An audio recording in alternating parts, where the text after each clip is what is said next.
안녕하십니까. 강한주식연구소의 강한주식입니다. 지난 목요일 에코프로의 장 막판 대규모 매물이 떨어지면서 변동성이 엄청 커졌었는데요. 이를 두고 에코프로와 에코프로 BM이 끝났다. 이제 급락이 나온다라고 얘기하는 사람들이 늘고 있죠. 뭘 모르고 하는 얘기죠. 그래서 에코프로와 에코프로 BM을 한번 살펴보고요. 그리고 다음 주에 굵직한 테마들이 있습니다. 3월 다섯째 주 마지막 주에 어떤 테마들, 어떤 일정들이 있는지를 한번 보면서 우리가 20배, 30배 갈 수 있는 종목들 또 찾아봐야 되겠죠. 다음 주 본격적인 배팅 타이밍 들어오고 있습니다. 자, 먼저요. 우리가 일정을 좀 살펴보기에 앞서서 에코프로와 에코프로 BM 안 볼 수가 없습니다. 자, 지금 차트 흐름들 한번 보시면은 제가 분봉으로 켜놓을게요. 이런 흐름들이 나왔습니다. 어제 목요일 장 막판에 이런 매도가 한번 나왔죠. 엄청난 장대 음봉이 나오면서 순식간에 지수까지 밀어버리는 흐름들이 나왔습니다. 이것은 당연히 에코프로 BM에서도 동일한 매물 출회가 좀 나왔습니다. 지난 주 초반에 무슨 말씀을 드렸냐 하면 이제 에코프로보다 에코프로 BM이 조금 더 강하게 갈 수 있다라고 말씀을 드렸었죠. 그러면서 목요일장에서 보시면 에코프로는 크게 올라가지 않는데 에코프로 BM은 엄청난 급등을 보였습니다. 장중에 22%까지 올라가면서 우리의 예상대로 움직이고 있는 상황인데요. 그럼 이런 매도세는 무엇이냐? 그리고 이제 급락하는 것이냐? 급락한다라고 생각하기는 어렵습니다. 에코프로와 에코프로 BM에 떨어진 매물은 키움증권 창구에서 집중적으로 매도가 나왔죠. 큰손 개미들이 좀 나가는 모습을 보였고요.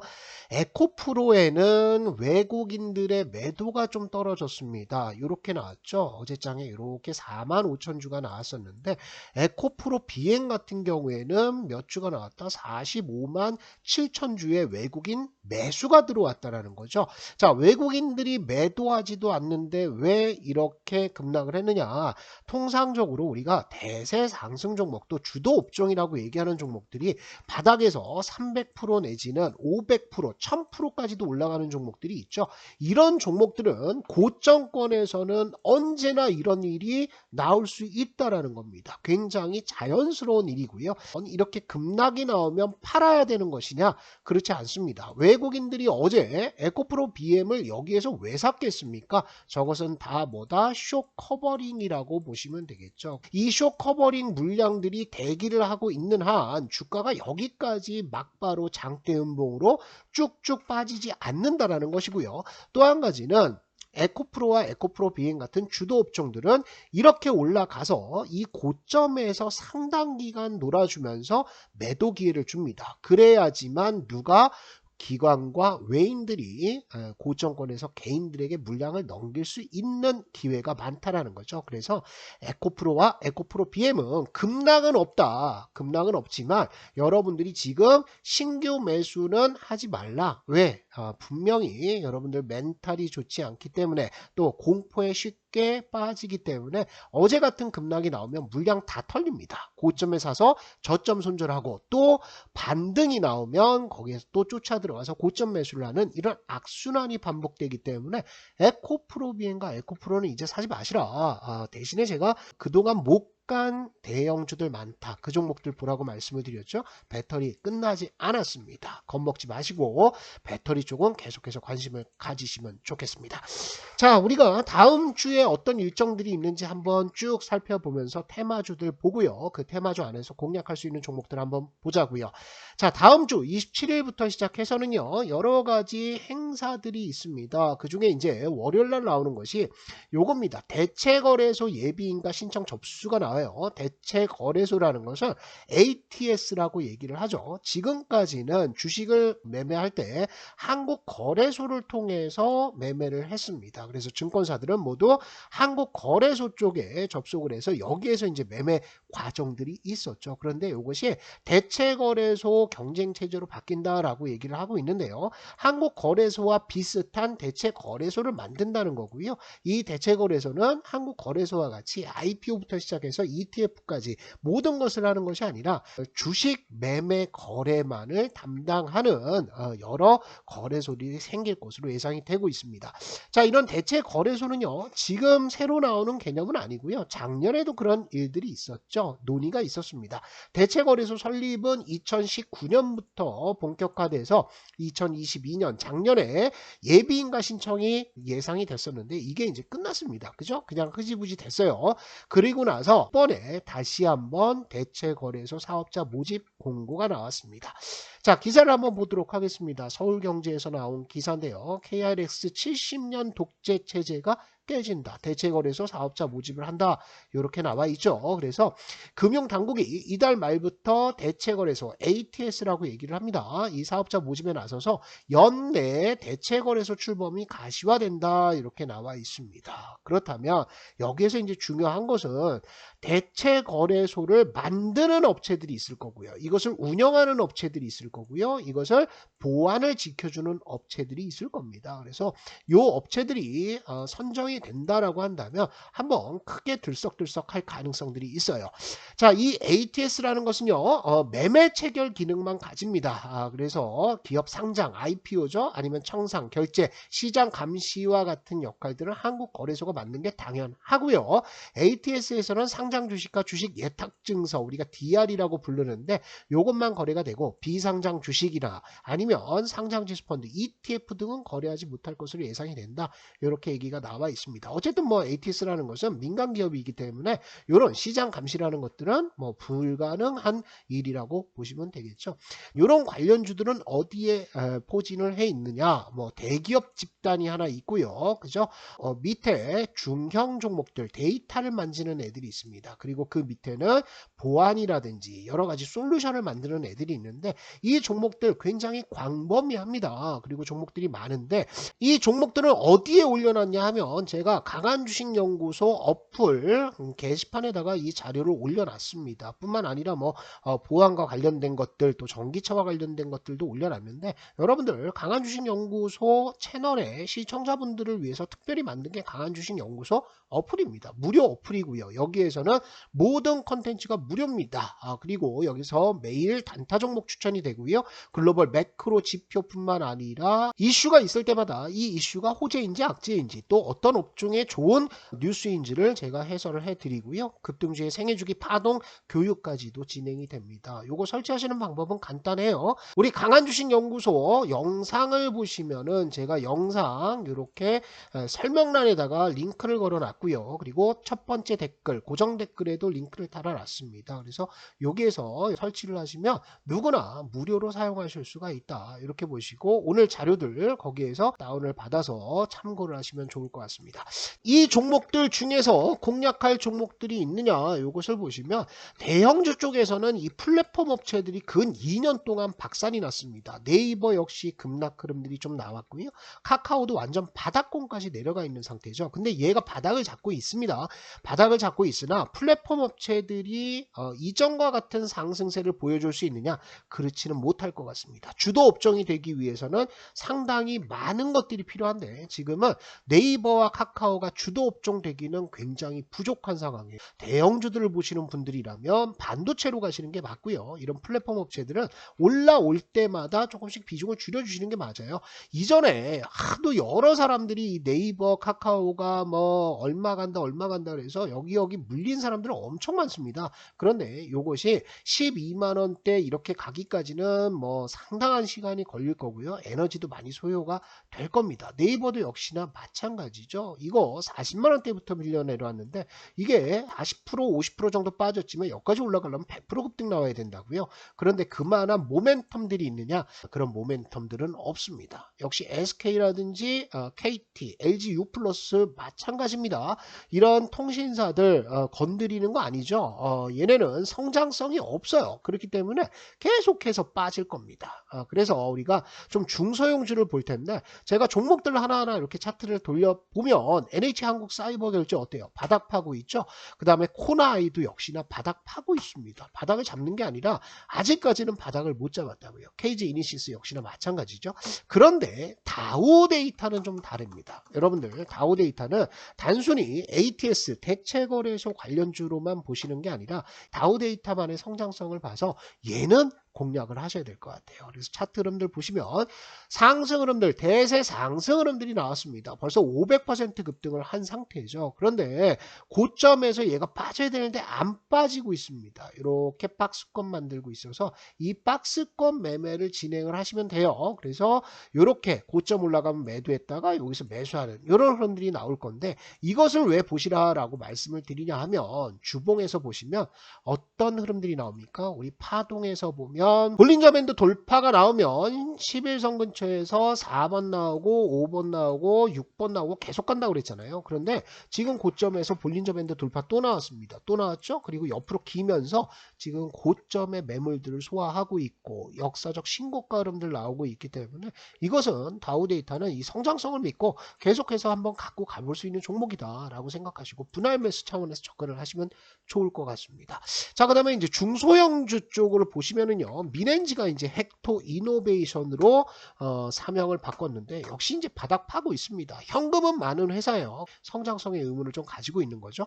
자, 한국전자인증과 한국정보인증은 차트 모양이 굉장히 비슷한 흐름을 보여주고 있죠. 그런데 여러분들 보시면은 중요한 변화가 나왔습니다. 다른 종목들 특히 이제 뭐 네이버나 카카오와는 다르게 200일선을 이미 돌파를 해 놓고 있다라는 거죠. 1년 동안 매수한 사람들의 평균 단가를 넘어섰다라는 것입니다. 그러면 대체적으로 손실을 보고 있는 사람들을 상당히 많이 손바뀜을 시켜놨다라는 것들이고요. 이렇게 올라가서 급락 흐름들이 나오고 있지만 어디에서 지지가 걸리고 있다? 두 번 연속해서 200일선에서 지지가 걸리고 있는 상태입니다. 한국전자인증도 역시나 마찬가지죠. 자, 이전까지는 저항 계속 저항을 맞았다가 지금은 지지선으로 바뀌면서 200일선을 이렇게 상승으로 틀어놓는다라고 했을 때는 앞으로 흐름들이 눌림목 구간에서 튀어오를 가능성들이 굉장히 많아 보입니다. SK 핀테크 솔루션은 거래량 너무 없죠. 5천원짜리가 6천주 거래가 됐다라고 하면 이런 것들은 거래할 수가 없어요. 다만 SGA 솔루션즈도 역시 한국전자인증, 한국정보인증과 마찬가지로 200일선 돌파가 나온 상태입니다. 자, 그 다음에요. 이글루는 한번 슈팅 흐름들이 나왔죠. 이글루는 파이어링크를 인수를 하면서 시너지 효과가 올해 본격화될 것으로 보이는데 이런 것들은 좀 보셔야 됩니다. 이스트소프트는 역시나 200일선 돌파, 인포뱅크도 200일선 돌파.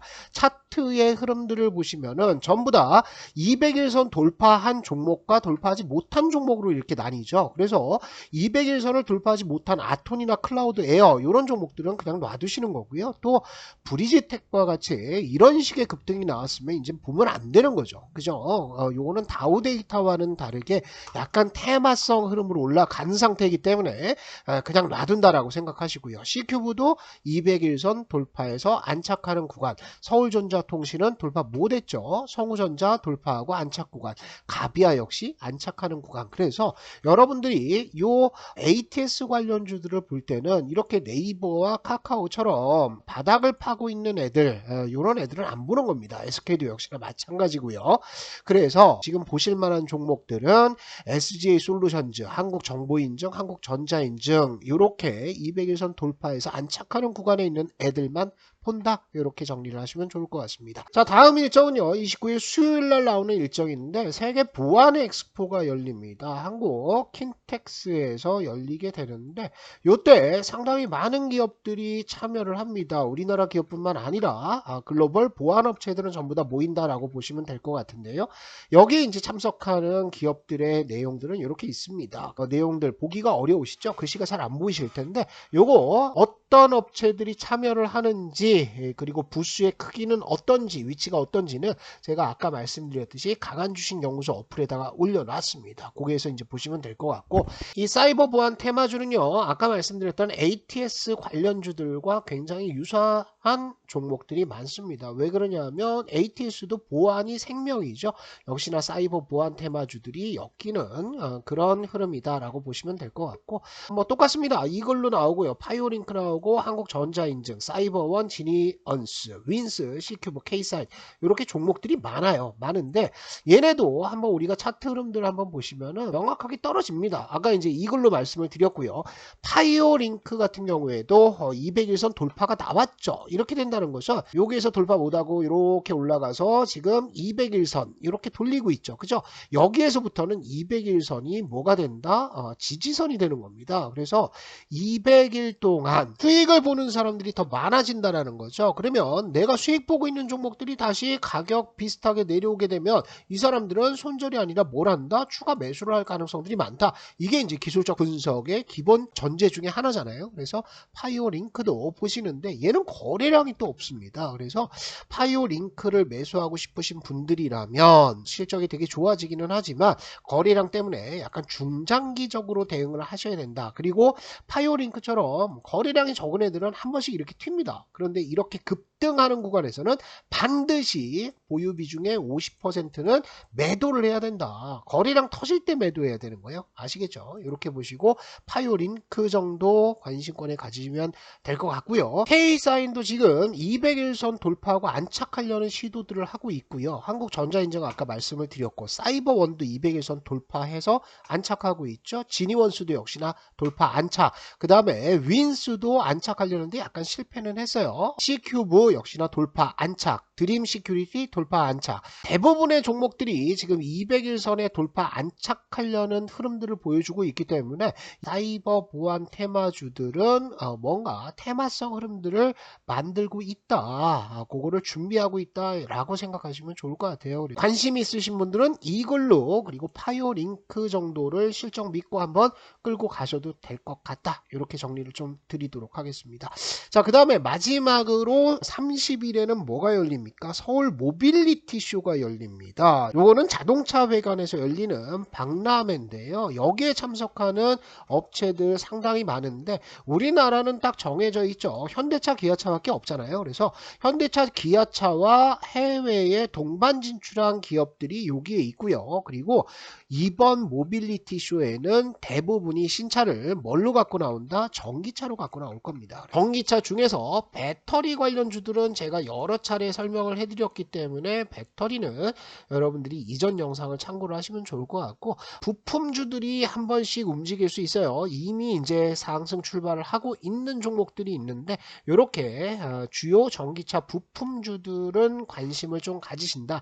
위에 있는 종목들도 전기차 부품을 안 만드는 건 아닙니다. 그런데 얘네는 워낙에 이제 내연기관차 부품주라는 성격들이 강하기 때문에 상당히 무겁습니다. 거기에다가 현대와 기아 같이 나갔다라고 한다면 CS, 그죠? 원가 절감 요구가 굉장히 많이 들어오기 때문에 대부분의 종목들이 영업이익률이 1%에서 2%대다. 실적의 성장성들이 상당히 떨어진다는 거죠. 좀 탄력적인 움직임을 보시겠다라고 하면 이 전기차 부품주들을 보시는데 여기에도 참석한 업체들이 상당히 많이 있습니다. 그래서 그 참석한 업체들도 제가 강한주식연구소 어플 게시판에다가 올려놨습니다. 어디에 올려놨냐면 여기 보시면은 이렇게 일정 테마주에서 쭉 오늘 PPT가 올라가 있고요. 이 마지막에 보시면 어떤 참가 업체들이 있는지 요 안에서 상한가 한두 방 나오는 종목들 있을 거예요. 그래서 어떤 종목들이 있는지 대충 보시면 좋을 것 같고 보안 박람회에 참석하는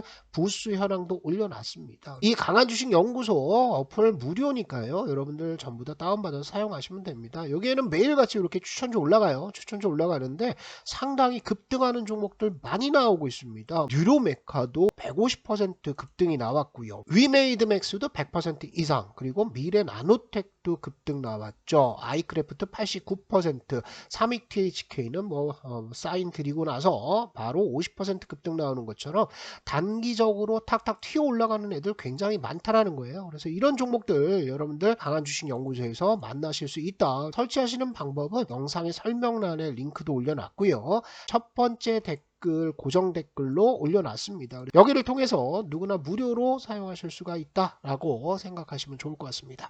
부품주들 한번 볼 텐데요. 현대모비스, 현대위아 이런 종목들 지금 막 잡아가시면 안 돼요. 그죠? 왜? 내연기관차와 엮여서 이미지가 굳어진 종목들은 사실은 뭐 성장성에 있어서 그렇게 큰 프리미엄을 받기는 어렵다라는 겁니다. 만호제강 같은 경우에는 이제 철강주 이슈를 타고 오른 상태고 현대모비스나 현대위아, 한온시스템 안 올라가죠. SL 올라갑니까? 잘 안 올라갑니다. 코리아 FT 역시나 바닥권에서 큰 매수세도 안 들어오고 있죠. 그런데 뭐 화신이라든지 서연이라든지 이런 종목들은 전기차 이슈를 가지고 조금씩 움직이고 있어요. 그래서 전기차 이슈가 붙어있는 종목들만 보신다라고 보시고 DIC 보시면 DIC는 거래량들 터지면서 200일선 다시 안착하는 흐름들 나오고 있습니다. 저항선을 한번 보시면 이렇게 되는 거예요. 이렇게 큰 저항선 200일선이 저항을 만들고 있었는데 이때부터 시작해서 매집이 좀 들어왔죠. 매집 들어오고 매집 들어오고 매집 들어오고 그죠. 그래서 이 저항선을 돌파하고 안착하고 또 한 번 안착하고 있습니다. 그래서 이렇게 상승 추세가 하나 만들어질 거예요. 상승 추세대 만들어지면 DIC는 추가적인 상승 충분히 가능하다. 그래서 DIC 정도 관심을 가지시고요. 코롱 플라스틱도 요즘에 매수가 아주 세게 한번 들어왔습니다. 하루에 600만 주 거래량 터지고 다음 날도 요런 거래량 터지면서 윗꼬리를 달았는데 통상적으로 윗꼬리가 달리면 어떻게 됩니까? 빠지죠. 거기가 고점이라고 인식해서 물린 사람들 손절하면서 바닥을 파기 마련인데 코롱 플라스틱은 급등해서 윗꼬리를 크게 두 번 달았는데 이렇게 올라가고 있습니다. 이건 뭐라고 봐야 되죠? 이거는 한 번에 매집한 거다. 이렇게 해서 매집봉이다라고 생각하시면 될 것 같아요. 코롱 플라스틱이 중요한 것은 산업용 플라스틱에 있어서 수요는 계속해서 늘고 있고요. 전기차 관련 수요도 늘어나면서 이 플라스틱 관련주들에 대한 실적 기대감들이 높아지고 있는 상황입니다. 200일선 돌파 나오면요. 안착하고 다시 올라가는 흐름들 보자. 코롱 플라스틱도 관심거리 한번 두시면 좋을 것 같습니다. 자, 부산주공은 보면 안 되겠죠. 이렇게 역배열에서 완전히 바닥을 파고 내려가고 200일선도 돌파 못해 그리고 볼린저 밴드도 계속해서 이탈하는 종목들 이런 종목들은 안 보는 겁니다. 창, 오토텍, 에코캠 역시 마찬가지고 경창산업도 돌파 실패죠. 저거는 이제 저항으로 봐야 되겠죠. 그래서 바닥 파고 있다라고 보시고 3기 EV는 좀 보십니다. 3기 오토모티브였는데요. 전기차 관련 매출이 늘어나면서 상장된 이후에 역헤드 숄더를 잡고 21선 안착하고 가고 있습니다. 요거는 매수하셔가지고 단타 보시는 분들은 23,000원대 부근의 저항대 여기에서 매도를 하셔도 되겠지만 이 구간을 돌파한다고 하면 아마 27,000원 아니면 역사적 신고가로 올라서려는 시도가 한번 나올 것 같습니다. 전기차 부품주에 있어서는 DIC, 코롱 플라스틱, 상기 EV 정도 관심을 가진다 이렇게 정리를 하시면 좋을 것 같습니다. 한 주가 새롭게 시작이 됩니다. 이제 시장의 흐름들은 어떻게 바뀌고 있다? 배터리 쪽에서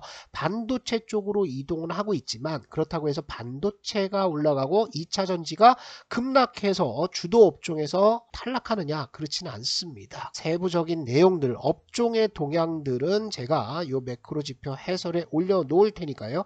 그거에 따라서 비중을 조절을 하시면 좋을 것 같고 이제부터 3월달 말까지 또 4월 초까지는 주식 비중 95% 이상까지 갑니다. 그리고 제가 4월에서 6월에는 리스크 관리 한번 필요하다고 그랬죠. 그런 내용들도 제가 강한주식연구소 어플을 통해서 여러분들한테 리스크 사인도 드릴 테니까요. 강한주식연구소 어플에서 큰 도움 받으시면 좋을 것 같습니다.